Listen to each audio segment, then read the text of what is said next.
Hello! Welcome to the channel. My name is Daniel and today I'm starting a new career series in Microsoft Flight Simulator. For that, I'll be using Neofly, an application that lets you manage your own pilot's career in the sim. You can have your own aircraft and even your own airline.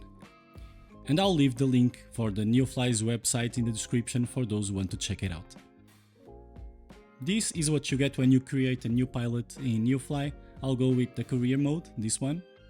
And here in editing I noticed that I chose the wrong game version. I should have chose the premium version, but I can always change that in the settings later.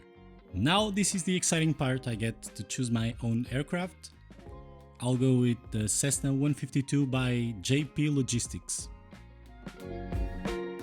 This is a really great add-on aircraft to Microsoft Flight Simulator and a classic, I guess. Finally, I get to name my pilot and I can choose an avatar as well as my starting airport. I guess this one looks alright. And for the starting airport I'll go with Lima Papa Hotel Romeo, which is my hometown airport, Horta in Fayal Island. For those who never heard of it, Fayal is part of the Azores archipelago in the middle of the Atlantic, about 900 nautical miles from the Portuguese mainland and about 1180 from Newfoundland in Canada. And back to Neofly. This is the panel where you can find available jobs, but the first thing I gotta do is to repaint my aircraft blue, because everybody knows that blue planes fly faster. And David Nilman agrees. I just spent all my money doing that. Welcome back, Captain. It looks like the weather is perfect for flying. Well, thank you, Neofly lady. I guess I'll have to go in the settings to silence you now. And I wouldn't be so sure about the weather, just wait for it.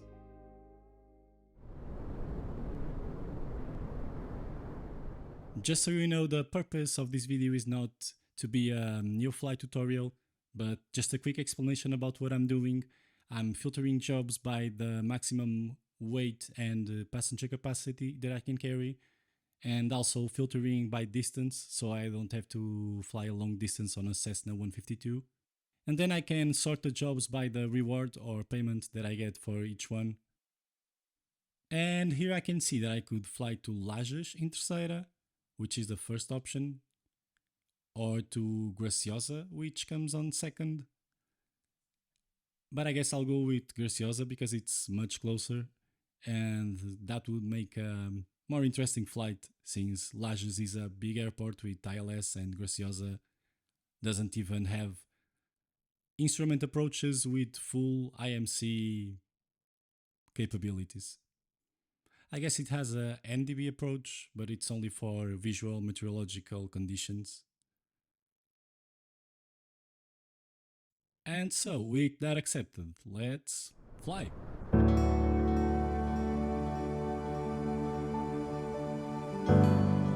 So, here we are in the cockpit of the Cessna 152. Simple as you can see, but something you cannot see is a GPS, because it doesn't have one.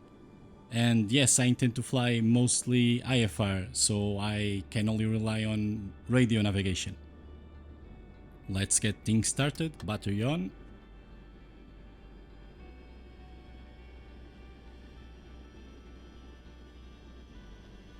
Fuel valve is in the open position. Oh, and she's screaming to say, "I'm alive."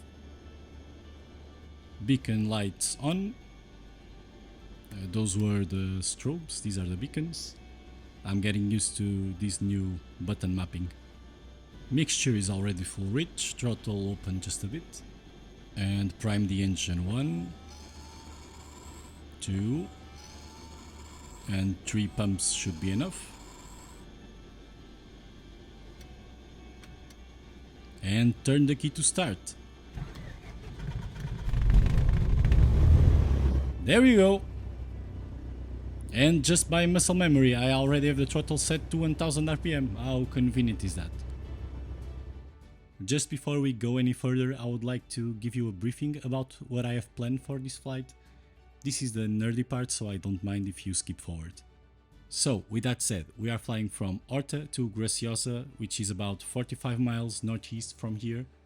We have winds from 230 at 15 knots, so we will be taking off on runway 28. We have low clouds, that means that I'm not guaranteed to have visual conditions during our departure. So I will adhere strictly to the NOTMA 3 Whiskey departure until we reach 5,000 feet. Then I can take the Hotel 152 airway that goes from Horta VOR to Graciosa NDB. At Graciosa I can shoot a NDB approach to runway 27, but I have to stay in visual conditions while below the minimum safe altitude for the sector. Over there right now we have a cloud cover of 3,000 feet, so that should be okay. Otherwise, my alternates are Horta, coming back if the weather doesn't get worse below the minimums for the NDB approach, or Pico, right next door, where I can shoot an ILS approach if necessary. Any questions? Great, so let's go! Engine is stable, alternator on. Panel lights just in case.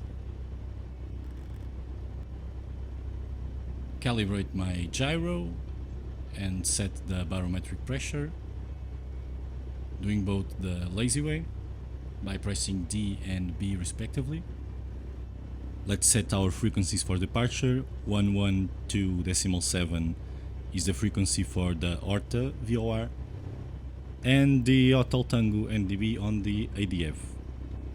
These NDB and the VOR are not even half a mile apart, but they are used interchangeably because you are not supposed to use the VOR under 5,000 feet.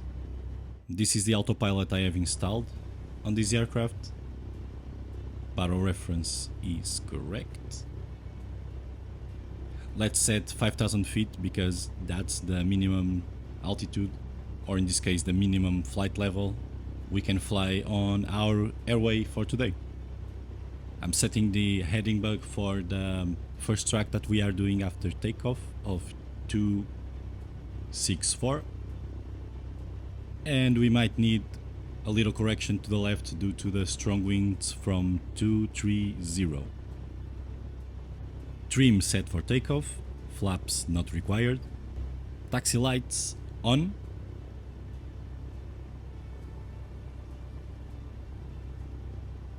Parking brake off,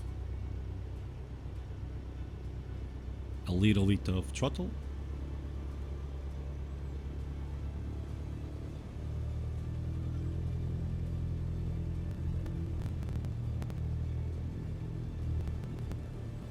strobes, landing lights, pitot heat, all can come on, and let's try to keep ourselves on the taxiway.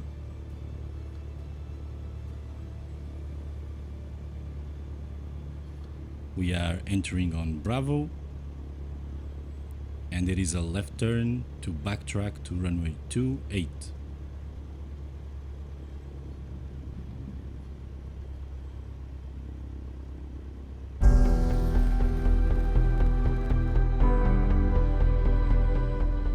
We are at the start of runway 28. After takeoff, turn left to 264. Expect some degrees of wind correction to the left. At 790 feet, turn left to 246 and climb to 2500. We'll look at the rest of the departure while in flight. If the engine fails, land on the remaining runway or at the fields on the right. If unable, land straight ahead on the sea. Mixture full rich. Rotation is at 55 knots. And full throttle.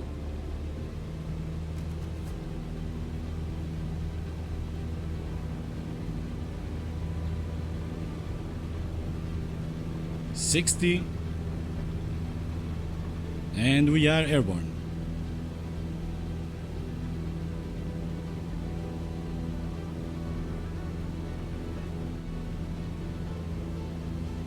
Left turn to 264.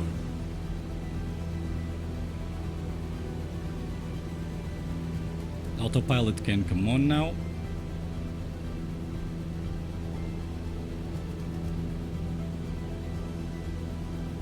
We are heavy, but 600 feet a minute should be fine. Passing 800 feet, turn left to 246, and the wind should be coming almost straight at our nose.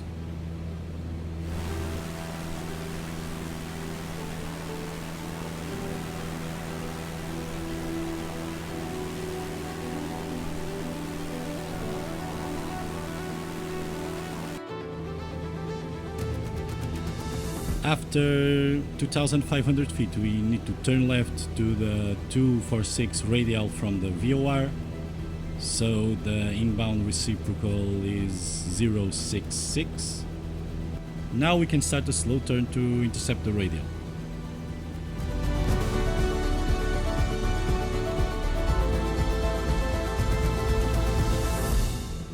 Even though I intend to cross the VOR over 5,000 feet, I will sink the gyro for the NDB needle over here, just for redundancy.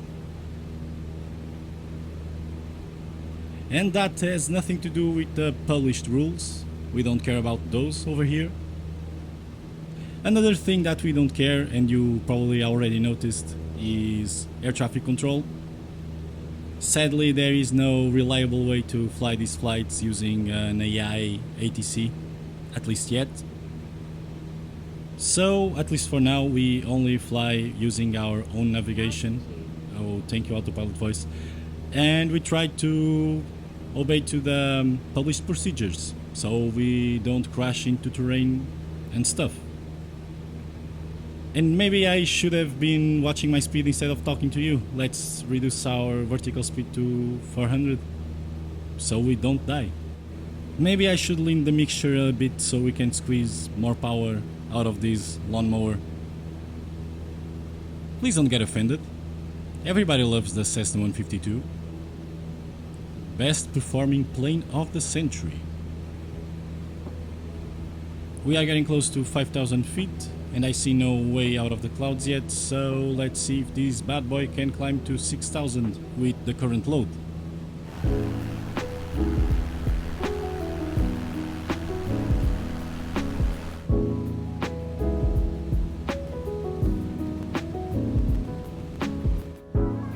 We are passing 6,000 feet and crossing the VOR at the same time.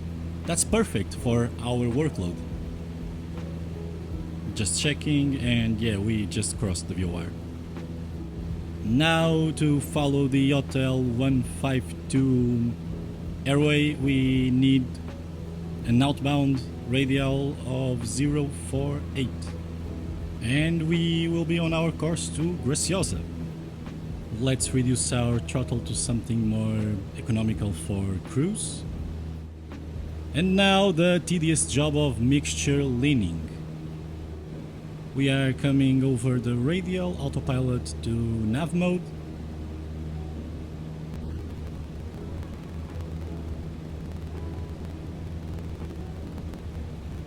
Usually I set my EGT 50 degrees reach of peak, but if anyone knows a better setting for the Cessna 152, I would appreciate if you share that with me in the comments.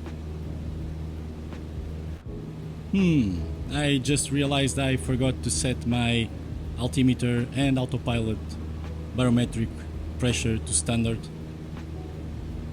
The transition altitude was at 5,000 feet. We are still well above the minimum safe altitude for this airway, but still I want to fly at flight level 060. I guess the controller was sleeping as well, because he should have noticed and tell me.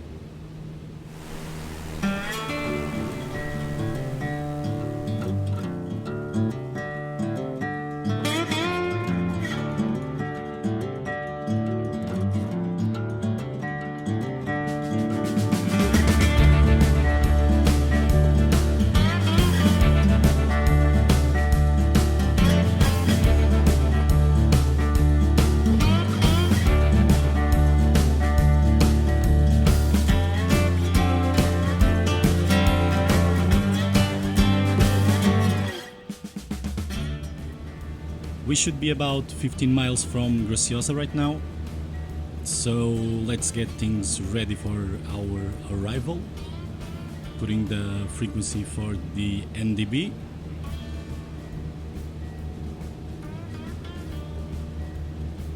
I want to fly towards it, but I think I will be visual by the time of the crossing, and if so, I will proceed visually and disregard the published approach procedures for the most part. I think we should start our descent now. Let's see how far can we go with visual conditions. Our transition level will come at flight level 050, so I can anticipate that now and set the barometric reference to the local pressure of 1020.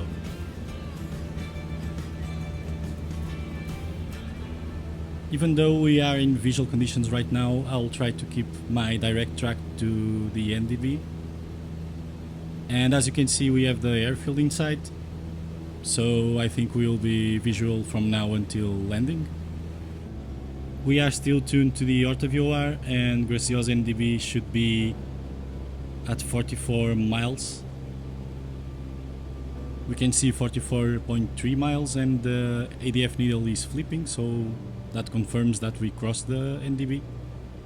So I can start a right turn, and I'll do roughly the same procedure that is published, just for training purposes. Looks like we are slightly high, but nothing to worry about.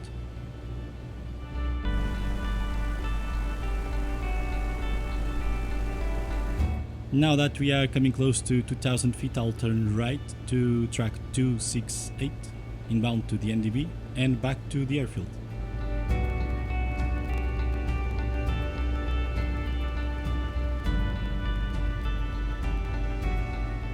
I should watch my speed again. Mixture full rich.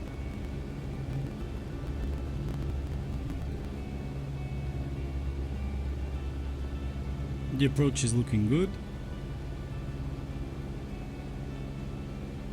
First notch of flaps, and we get visual confirmation. Second notch of flaps, and confirmed.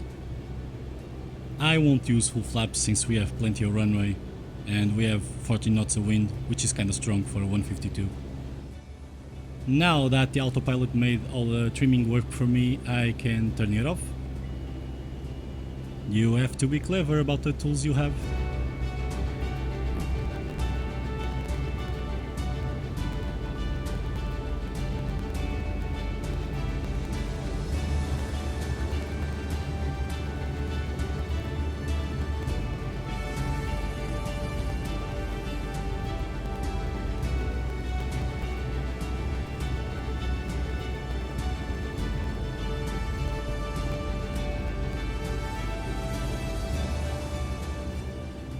We are almost there and everything looks alright.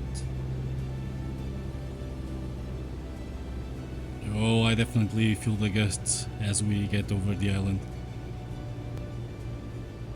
I will cut the throttle slowly so the wind doesn't bring me any surprises.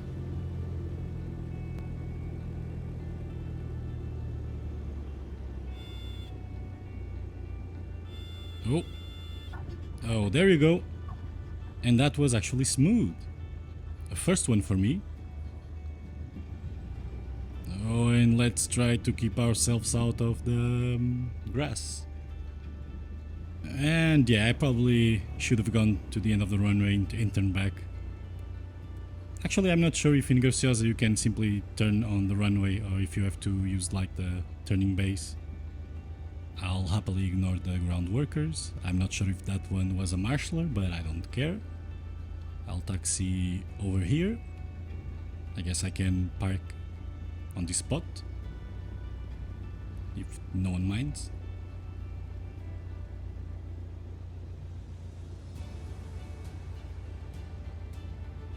guess we are stopped, so parking brakes on and throttle to idle. And I can turn everything off. Engine has stopped. Lights off. And there we go. That was our first flight for our career series.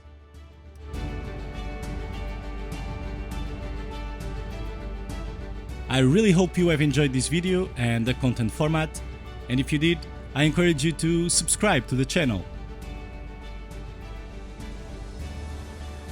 I'm looking forward to answer all your questions or suggestions that you have for me in the comments. And with that said, I hope to see you soon. And always remember to think smart and fly clever.